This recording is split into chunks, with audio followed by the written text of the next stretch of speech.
आदाब, दो रुख में आपका इस्तकबाल करते हैं। मैं हूं आपके साथ सना वारिस। यूपी में असेंबली इंतखाबात तो 2022 में है, लेकिन सियासी सरगर्मियां अभी से शुरू हो गई हैं। यूपी असेंबली इंतखाबात से कबल तीसरा मोर्चा बनाने की तैयारी जोरों शोर से शुरू हो चुकी है। इसके रूह रवा हैं असदुद्दीन ओवैसी।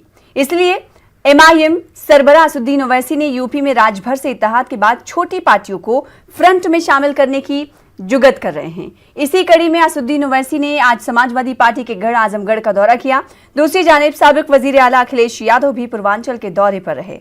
यहां आम आदमी पार्टी की भी सियासी जमीन तलाश करने की कोशिशों को नजरअंदाज नहीं किया जा सकता, लेकिन यूपी में ओवैसी की एंट्री ने मुकाबले को दिलचस्प बना दिया है। ओवैसी ने अपने सियासी रथ पर सवार होकर कारकुनों और अवाम में मौजूदगी दर्ज करानी शुरू कर दी है। माहिरीन मानते हैं कि एमआईएम की यूपी में सियासी मौजूदगी रियासती पार्टियों के लिए खतरे की घंटी के मुतरादिफ है। आज इसी मौजू पर जानेंगे दो खास मेहमानों से उनका रुख। प्रोग्राम दो रुख में सबसे पहले दो खास मेहमानों का तारुफ करा दें। अपने प्रोग्राम दो रुख में सैयद आरिफ हुसैनी साहब, जो कि तर्जुमान हैं मजलिस इत्तेहादुल मुस्लिमीन के, हमारे दरमियान मौजूद हैं। आपका इस्तकबाल करते हैं। साथ ही साथ एक और खास मेहमान समाजवादी पार्टी से हमारे दरमियान मौजूद हैं, गौरव यादव, जो कि लीडर हैं। सैयद आरिफ हुसैन साहब, सबसे पहले आपके पास आएंगे। एमआईएम का प्लान क्या है यूपी को लेकर? मजलिस इत्तेहादुल मुस्लिमीन को ये बात बहुत अच्छी तरीके से मालूम पड़ चुकी है कि उत्तर प्रदेश में माइनॉरिटीज दबे हुए कुचले हुए जितने लोग जो है तो माइनॉरिटीज है, एसटी इनके साथ सियासी और समाजी इंसाफ नहीं हो रहा है। यही वजह है कि वहाँ के लोगों ने मजलिस इत्तेहादुल मुस्लिमीन के हमारे सुप्रीमो बैरिस्टर जनाब असदुद्दीन ओवैसी साहब को आवाज दी और उनकी आवाज पर लपेट करके मजलिस इत्तेहादुल मुस्लिमीन वहाँ इनेकाद हुआ है और मजलिस इत्तेहादुल मुस्लिमीन वहाँ पर इलेक्शन में हिस्सा लेने जा रही है। जी, तो मजलिस इत्तेहादुल मुस्लिमीन का ये कहना है कि समाजी इंसाफ नहीं हुआ है लोगों का, इसलिए अपनी किस्मत आजमाई कर रही है उत्तर प्रदेश में। अगर बात समाजवादी पार्टी की जाए और गौरव साहब आपके पास मैं आऊं तो आपसे सवाल यही होगा कि समाजवादी पार्टी क्या ये मान रही है कि ओवैसी का जमीन तलाशना उत्तर प्रदेश में समाजवादी पार्टी के लिए खतरे की घंटी है? नहीं, बिल्कुल ऐसा कतई नहीं है। समाजवादी पार्टी अपने सिद्धांतों विचारों पर कार्य करती है। ओवैसी के बारे में सबको पता है। ओवैसी जी भारतीय जनता पार्टी के बहुत बड़े एजेंट हैं और इसका साक्षात प्रमाण बिहार चुनाव में देखने को मिला है। कहीं ना कहीं आप देखिए, कहीं ना कहीं ओवैसी जी भारतीय जनता पार्टी के एजेंट के तौर पर कार्य करते हैं। उनका सिर्फ एक ही मकसद है, मुसलमानों को गुमराह करके केवल मुसलमानों के वोटों को बांटना।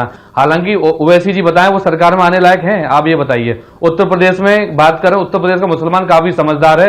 जितना अत्याचार मुसलमानों को भारतीय जनता पार्टी ने किया है उतना कभी नहीं हुआ है। और जिस सिद्धांत पे ओवैसी जी चल रहे हैं प्रदेश में अंदर, उनको सफलता मिलने वाली नहीं है। मुसलमान उत्तर प्रदेश का काफी सुलझा हुआ है, समझदार है, पढ़ा लिखा मुसलमान है। वो ओवैसी की बातों में आने वाला बिल्कुल नहीं है। ठीक है, लेकिन गौरव साहब आपने कहा कि बीजेपी की बी टीम है, बीजेपी को फायदा पहुंचाने के लिए एमआईएम जहां जाती है वहां बीजेपी को फायदा होता है, लेकिन नुकसान किसको होगा?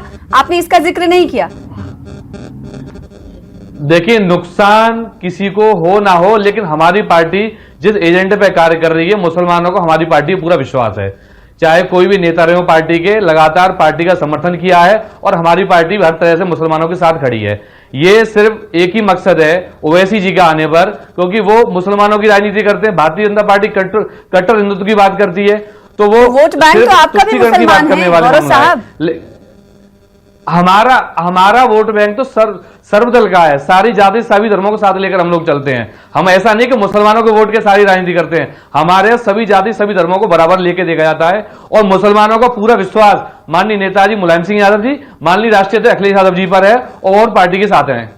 लेकिन गौरव साहब, खतरे की घंटी अगर आप नहीं समझ रहे हैं तो सियासी माहिरीन ये मानते हैं कि रियासती पार्टियों को संभल कर कदम बढ़ाना चाहिए और अभी से कोशिशें शुरू कर देनी चाहिए। अगर कोशिशें आप शुरू नहीं करेंगे, क्योंकि असदुद्दीन ओवैसी का ये दूसरी बार दौरा है यूपी में इत्तेहाद बनाने के बाद राज्यभर के साथ। देखिए उत्तर प्रदेश की जनता बहुत संभली हुई है, बहुत सुलझी हुई है। उत्तर प्रदेश का मुसलमान किसी भी स्तर पर बिहार की तरह बातों में आने वाला बिल्कुल नहीं है। तो यानी आप बिहार के वोटर्स की तौहीन कर रहे हैं? हम बिहार के वोटर्स की तौहीन नहीं कर रहे हैं। हम सिर्फ इतना कहना चाहते हैं बिहार के वोटर्स को, बिहार के मुसलमानों को ओवैसी ने भारतीय जनता पार्टी का एजेंट बनकर गुमराह किया।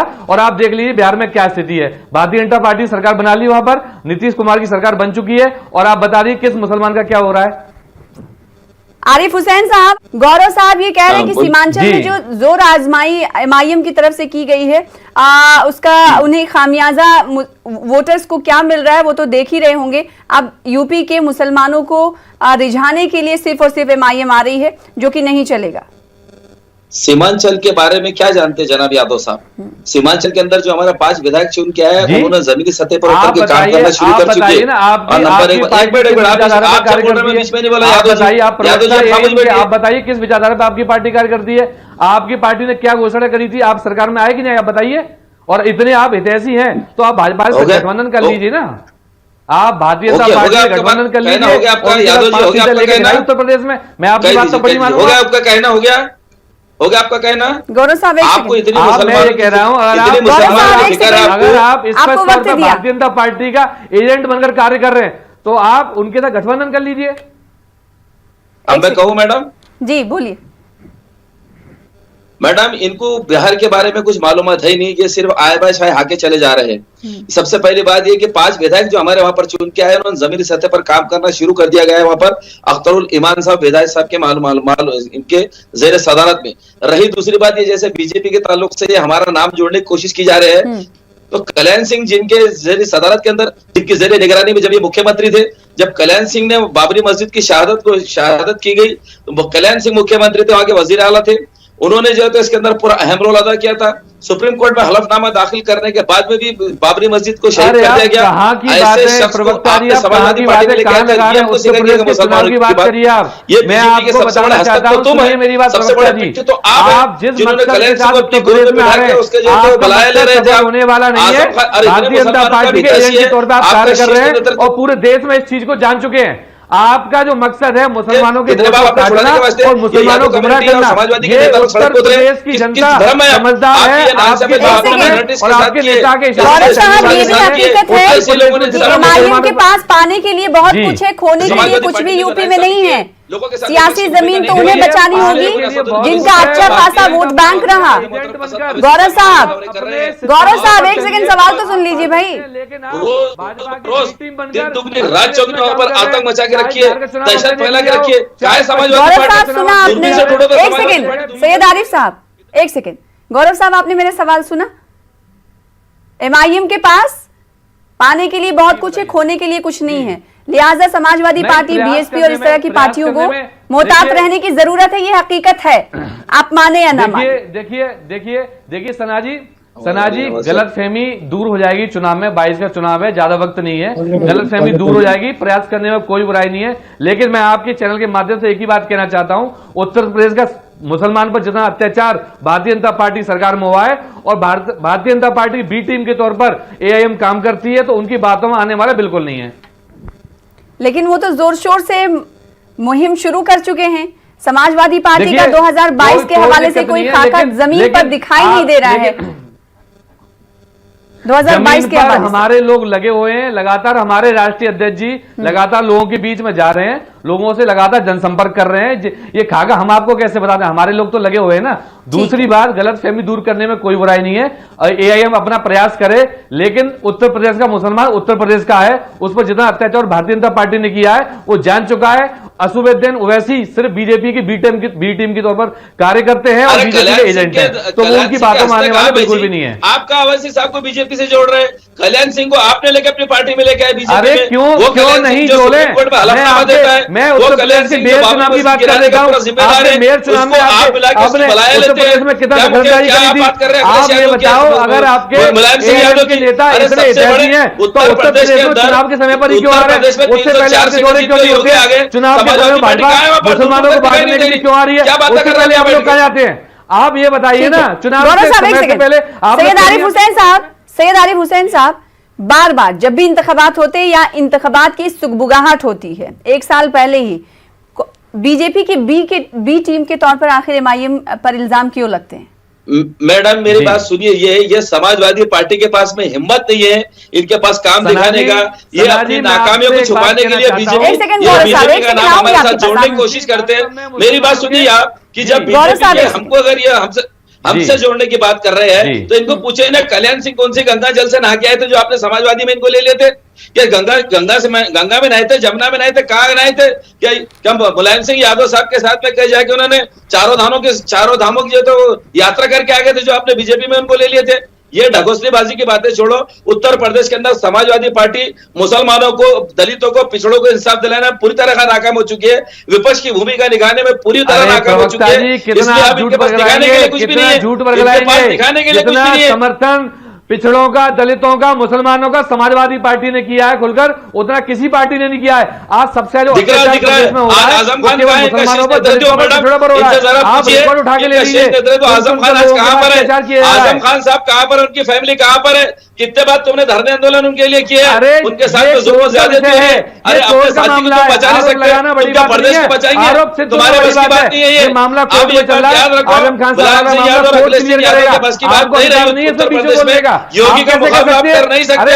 योगी का मुकाबला करवा कोई कर सकती है तो सिर्फ मजलिस इत्तेहादुल मुस्लिमीन, वहाँ की क्षेत्रीय पार्टी कर सकते हैं। आपके बस की बात नहीं है, कैसे बोल सकते हैं? आपके बस की बात नहीं है। आप अपनी नाकामियों को छुपाने के लिए आपको बीजेपी से जोड़ने की नाकाम कोशिश कर रहे हैं। आप तो बताइए ना, आप कोई बात बताइए। आप अभी तक जवाब दे दिए। समझ में ही नहीं आता, व्यूअर्स भी नहीं देखते। आप दोनों एक साथ अपनी बातें रखेंगे, ऐसे ही चिल्लाते रहेंगे, कोई नहीं सुनता। गौरव साहब, आपसे मेरा सवाल, आपने कहा कि आऊंगी आपके पास आरिफ साहब। 2016 की अगर हम बात करें, उस वक्त आजमगढ़ में फसाद हुआ था और उस वक्त ओवैसी इजाजत उन्होंने मांगी थी दौरा करने की, और उस वक्त सरकार समाजवादी पार्टी की सरकार थी, लेकिन समाजवादी पार्टी ने आजमगढ़ का दौरा करने नहीं दिया था। यानी जिसकी सत्ता उसकी इंतजामिया। और इस बार बीजेपी की सरकार है तो बीजेपी दूर खड़ी होकर देख रही है कि सेकुलर वोटों को जितना बांटा जा सकता है वो बटे। ऐसा नहीं है, हम इन कोशिशों में नहीं आने वहां गए थे और पीड़ित परिवारों से मिले थे। सनाजी, हमारी पार्टी के लोग उस वक्त आजमगढ़ गए थे और पीड़ित परिवार से मिले थे, ऐसी बात नहीं है। नहीं, पार्टी के लोग, मेरा सवाल ही आपने नहीं सुना सर। मुजरिम को पकड़ के उस वक्त उन्हें इजाजत समाजवादी पार्टी ने नहीं दी थी। इसका मतलब था समाजवादी पार्टी को एमआईएम की कोशिशों से खतरा था। अब जबकि बीजेपी की सरकार है और बीजेपी ये समझती है। सनाजी नहीं, सनाजी एआईएम की कोशिशों से खतरा नहीं था। सनाजी केवल जो मुसलमानों के अंदर नफरत पैदा करते ओवैसी जी आकर दूसरे प्रदेश से आकर नफरत का माहौल पैदा करते, समाजवादी पार्टी की सरकार थी और हम लोग चाहते अमन चैन शांति प्रदेश का बना रहे। हम नहीं चाहते तो किसी के दौरे से और फसाद मुतासिर से मुलाकात करने से अमन में खलल पड़ता है क्या? गौरव साहब ये बताइए, अपोजिशन में आप भी हैं अभी। ओवैसी के अगर आपने भाषण सुने होंगे तो आपने देखा होगा वो अमन चैन की बजाय काम करते हैं और मुसलमान साहब के भाषण सुने नहीं, वरना गुलाम साहब की धोती छोड़ के आप आगे उनका दामन थाम लेते थे।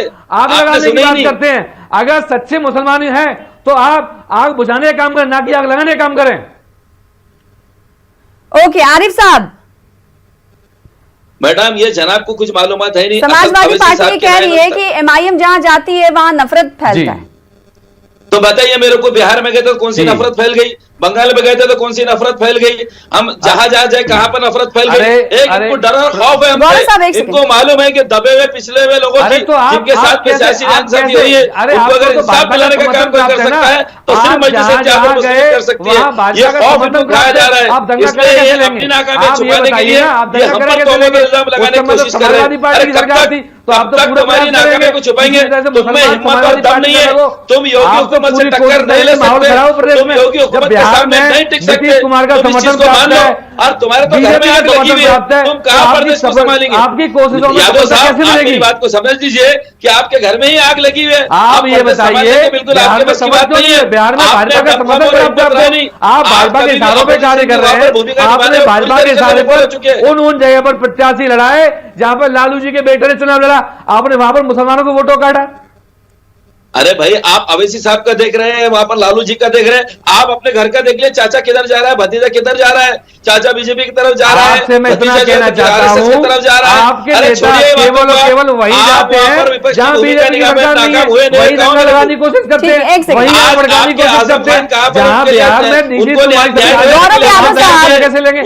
एक सेकंड आरिफ हुसैनी साहब, एक सेकंड गौरव यादव साहब, आपका जो कोर वोटर है वो ना बिखरने पाए, इसके लिए पार्टी क्या करेगी? क्योंकि कोशिशें अभी से शुरू हो गई हैं सियासी पार्टियां, अगर आम आदमी पार्टी की बात करें तो आम आदमी पार्टी के लीडर्स भी वक्तन फवक्तन दौरा कर रहे हैं यूपी का। देखिए, हर पार्टी का अपना अपना उद्देश्य है, अपनी अपनी विचारधारा, अपना अपना प्रयास है, दौरा सबको करना चाहिए, लेकिन उत्तर प्रदेश की जनता ये जानती है कि पिछले 4 वर्षों में जितना उत्पीड़न दलितों पर, पिछड़ों पर, मुसलमानों पर हुआ है उतना कभी नहीं हुआ है। तो प्रदेश की जनता सिर्फ और सिर्फ 2022 के चुनाव में अखिलेश यादव जी को पुनः मुख्यमंत्री बनाने के लिए दमदार कोशिशों में लगी हुई है। कोई फर्क नहीं पड़ने वाला है, चाहे आम आदमी पार्टी आ जाए, चाहे असुद्दीन ओवैसी जी आ जाए, कोई भी नेता किसी प्रदेश का आ जाए, उत्तर प्रदेश की जनता यहां के निजी व्यक्ति को ही मौका देगी और यहीं से मुख्यमंत्री बनाकर भेजेगी। बाहरी व्यक्ति का कोई मतलब नहीं है उत्तर प्रदेश के अंदर। अच्छा, बाहरी व्यक्ति बोलो तो विदेश से आए हुए हैं क्या? संविधान आपने बदल लिए?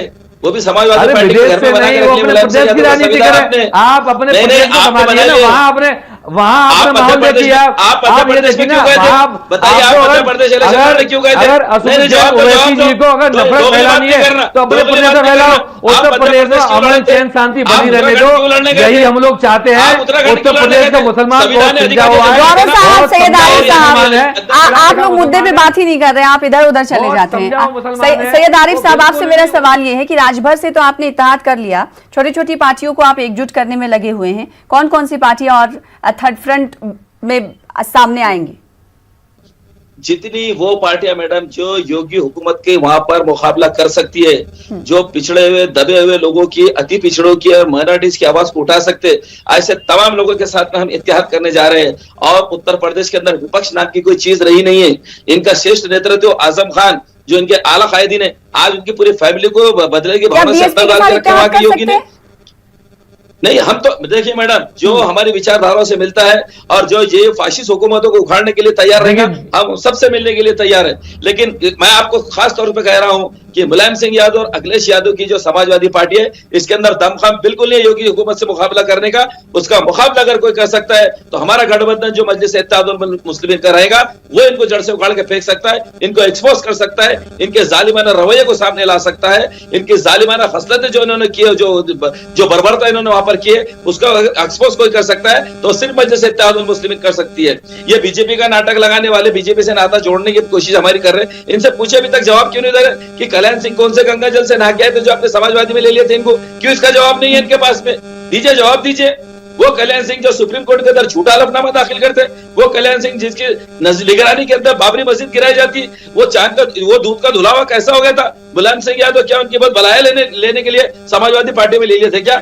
जो आप अवैसी साहब के ऊपर कह रहे हैं कि बीटी में, एटी में एमआईएम, संविधान ने हमको हक दिया है, जहां जहां न्याय की बात होंगी, जहां जहां इंसाफ की बात होंगी, जहां इंसाफ होंगी, समाजवादी पार्टी जाके बराबर वहां पर अपना काम करेगी, अपनी आवाज को बुलंद करेगी। थर्ड फ्रंट की सुगबुगाहट शुरू हो गई है इस थर्ड फ्रंट में, हो सकता है क्योंकि अगर बिहार इंतखाबात को हम देखेंगे तो वहां पर एमआईएम ने बीएसपी के साथ चुनाव लड़ा था, आरएलएसपी की ज़ेरे क़यादत। अब अगर बीएसपी एमआईएम मिल जाती हैं तो ज्यादा खतरा हो सकता है समाजवादी पार्टी के लिए। यही तो देखिए सनाजी, शायद आपको एक बात मैं याद दिला दूं, बात सुन लीजिए मैंने आपके पास लौट। सनाजी, अभी पिछले कुछ दिनों एक बयान मायावती ने दिया था कि अगर समाजवादी पार्टी को हराने के लिए अगर हमें भाजपा को वोट देना पड़े तो हम भाजपा को वोट देंगे। शायद आपके संज्ञान में ये मामला, तो बसपा भी भाजपा के एजेंट के तौर पर कार्य कर रही है, एआईएमएम भी भाजपा के एजेंट के तौर पर कार्य कर रही है, और उत्तर प्रदेश का पिछड़ा दलित मुसलमान समझ चुका है कि भाजपा की, सुन लीजिए आप, अरे भाई सुन लीजिए आप पहले, आप सुन लीजिए पहले, आप सुन लीजिए पहले, हमको सिर्फ समाजवादी पार्टी का साथ देना है, उसकी मदद करनी है और 2022 में पुनः सत्ता में बिठाना है। तीसरे फ्रंट की प्रयास जो लोग कर रहे हैं, हमारे सत्ता में कैसे पहले कह चुके हैं और फिर से कहते हैं मैडम कि हम लोग छोटे दलों को एडजस्ट करेंगे, चाहे वे कोई भी हो। प्रयास करने में कोई बुराई नहीं है। छोटे दल भी समाजवादी पार्टी के साथ ही चुनाव लड़ेंगे।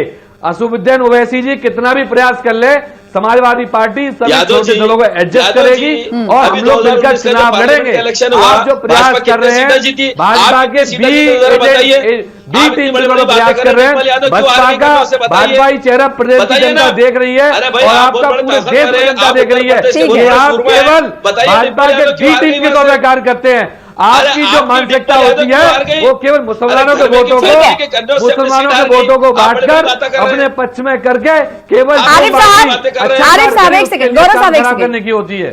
जब बिहार में इंतखाबात हुए थे उस वक्त एमआईएम सरबराह असदुद्दीन ओवैसी ने कहा था कि बड़ी रियासती पार्टियों से उन्होंने बातचीत करने की कोशिश की थी और अछूत समझा गया था और आज उनके 5 विधायक बिहार से मुंतखब होकर आए। गौरव साहब एक सेकंड, आरिफ साहब सुन रहे हैं मेरा सवाल? जी जी बिल्कुल आवाज आ रही है जी। उन्होंने कहा था कि कई बड़ी सियासी पार्टियों से वो साधने की कोशिश कर रहे थे कि उनसे इत्तेहाद हो जाए, लेकिन तमाम सियासी पार्टियों ने बिहार में उन्हें अछूत समझा था। अभी कौन कौन सी पार्टियों से आप कोशिश में लगे हुए हैं कि आपका इत्तेहाद हो जाए? क्या इसमें समाजवादी पार्टी से भी आप कोशिश कर रहे हैं बात करने की? मैडम, समाजवादी पार्टी आज उत्तर प्रदेश में 3 महीना 13 में इनके गुरूर और अहंकार की आप हद देखिए कहां पर है। इसी तरह ममता दीदी का भी यही हाल है बंगाल के अंदर। इनके गुरूर और अहंकार और घमंड इतना है इनका कि ये बीजेपी से मुकाबला कर नहीं सकते, मगर एमआईएम के बराबर मुखालिफत में उतरने की कोशिश करते हैं। हम साफ तौर पे कहते हैं कि जो दलितों की, पिछड़ों की, अति पिछड़े की, माइनॉरिटी को न्याय और इंसाफ दिलाने की बात करेगा, हम उन सबसे हाथ मिलाने के लिए तैयार है अगर भाजपा को रोकना है तो। अगर ये भाजपा को रोकने वाले और अगर ये बहुत फ्रंट फुट पे आके खेलना चाह रहे, आप मेरे को बताइए बी टीम ये है कि हम है? बताइए आप मेरे को। ये अभी तक जवाब नहीं दे रहे। कल्याण सिंह को कैसे लिए थे आपने अपनी समाजवादी पार्टी में क्यों लिए थे? कल्याण सिंह को दीजिए इसका जवाब बोलना। आज क्यों इस बात का जवाब नहीं दे रहे? हमको बी टीम कहने वालों पहले आप तो कहिए। और भाजपा अभी 2019 के इलेक्शन के अंदर मैडम 70 से गौरव साहब, जब सबका मकसद एक ही है बीजेपी को हराना, तो साथ में क्यों नहीं आ जाते? जी अहंकार काय में कुछ नहीं। 3 महीने 13 में, लेकिन असुद्दीन ओवैसी का मकसद कभी ये हो ही नहीं सकता कि वो बीजेपी को हराना चाहते हैं। चाहे वो संसद में बयान देख लीजिए, चाहे बिहार चुनाव में देख लीजिए, से उन्होंने संपर्क साधने की कोशिश की, लेकिन सियासी पार्टियों ने सुना नहीं। मैं आपको बताना चाहता हूं, उत्तर प्रदेश के अंदर बड़ी संख्या में मुसलमान वोटर हैं, तो ये केवल मुसलमानों के भले बनकर, मुसलमानों के हित की बात कर केवल बात करके, केवल उनके बात कर, केवल जो समाजवादी पार्टी है उससे वोट को छिटकाना चाहते हैं। लेकिन उत्तर प्रदेश का मुसलमान बहुत सुलझा हुआ है। वो असुद्दीन ओवैसी की बातों में आने वाला कहता ही नहीं है। असुद्दीन ओवैसी की बातों से उत्तर प्रदेश के मुसलमान पर कोई फर्क नहीं पड़ने वाला है। पूरा प्रदेश का मुसलमान एक तरफ समाजवादी पार्टी के साथ है और समाजवादी पार्टी हमेशा उनके साथ है। आप समाजवादी पार्टी क्या किसके साथ रहेंगे? समाजवादी पार्टी सिर्फ कल्याण सिंह के साथ में रहती है जी। समाजवादी पार्टी आपकी कल्याण सिंह के साथ रहती है। यादव जी, आप कल्याण सिंह के ऊपर क्यों जवाब नहीं दे रहे? समाजवादी पार्टी में कोई कलह नहीं है। समाजवादी पार्टी पूरी है, समाजवादी पूरा परिवार है। आप कैसे कह सकते कलह? आप ये बताइए, आप कैसे कह सकते हैं कि समाजवादी पार्टी हमेशा युवा के कार्य कर रही है? आज